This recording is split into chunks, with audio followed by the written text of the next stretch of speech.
You might not realize it, but you interact with the ghosts of the ancient world almost every single day. Their fingerprints are on everything from our corporate branding to the days of the week. The largest planet in our solar system is named Jupiter. The most recognizable shoe company on Earth is named after Nike, the winged goddess of victory. We often hear these names in pairs because the Romans and Greeks were describing the exact same family tree, just using different labels. The Greek king Zeus is the exact same entity as the Roman Jupiter. The Greek Eros is the Roman Cupid. This ancient DNA continues to fuel modern storytelling. Author Rick Riordan built the massive Percy Jackson universe directly on top of this exact mythological framework. But these polished marble statues and modern corporate logos hide a brutal history.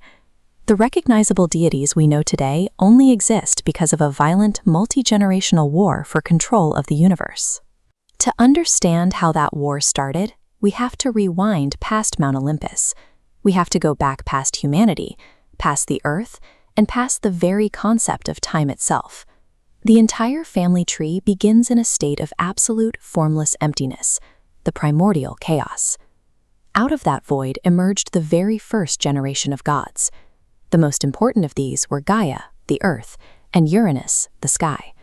You shouldn't picture bearded men in togas here. These primordials were massive, unthinking forces of nature, raw elements violently colliding with one another. When Gaia and Uranus finally produced offspring, the resulting children were monstrous creatures with 50 heads and 100 arms. Disgusted by his own children, Uranus banished them deep within the crust of the earth. Tortured by their imprisonment, Gaia forged a giant sickle for her youngest Titan son, Cronus. Cronus took the weapon, castrated his father, and violently seized the throne. This betrayal ended the Primordial Era, handing the universe to the Titans. With Cronus and his sister Rhea crowned as king and queen, the universe began to take a slightly more defined, structured shape. But Cronus had a fatal flaw. A prophecy warned him that his own son would eventually overthrow him, repeating the exact cycle of violence he had inflicted on his father. Driven to paranoia, Cronus devised a grotesque solution. Every time Rhea gave birth, he took the newborn infant and swallowed it whole. After losing 5 children to his stomach, Rhea fought back. When her 6th child was born, she swaddled a heavy stone in thick clothes and handed it directly to her husband. Cronus swallowed the rock blindly, leaving the real baby, Zeus, safely hidden away. Years later, a fully grown Zeus returned to exact his revenge. He sliced open Cronus's stomach, releasing his 5 immortal siblings, all fully grown. They waged a cataclysmic war against the Titans. Zeus won, casting them into the deepest pits of the underworld and ending the Second Age. By defeating his father and rescuing his siblings, Zeus broke the endless chain of fathers destroying their children. The universe finally had a permanent regime. With the cosmic wars over, this third generation, the Olympians, transitioned from conquerors to administrators. The 3 main brothers carved up the territories of the universe.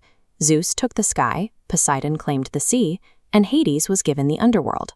But because Hades resided deep beneath the earth in the realm of the dead, he is actually left off the official roster of Mount Olympus. The universe had stabilized. The gods were no longer swirling voids or cannibalistic monsters. They operated like a civilized human monarchy, ruling from a structured throne. To fill out the pantheon to a perfect 12, Zeus elevated 7 of his own offspring to the official Olympian roster. Look at the Statue of Justice. These new gods were assigned highly specialized domains that governed civic order. Athena managed wisdom, Ares handled war, and Apollo oversaw medicine. The full family tree organizes the descent from chaos at the bottom, through the Titans, to the final 12 Olympians. This evolution provided the ancient world a vocabulary of order, still defining the planets and brands we see today.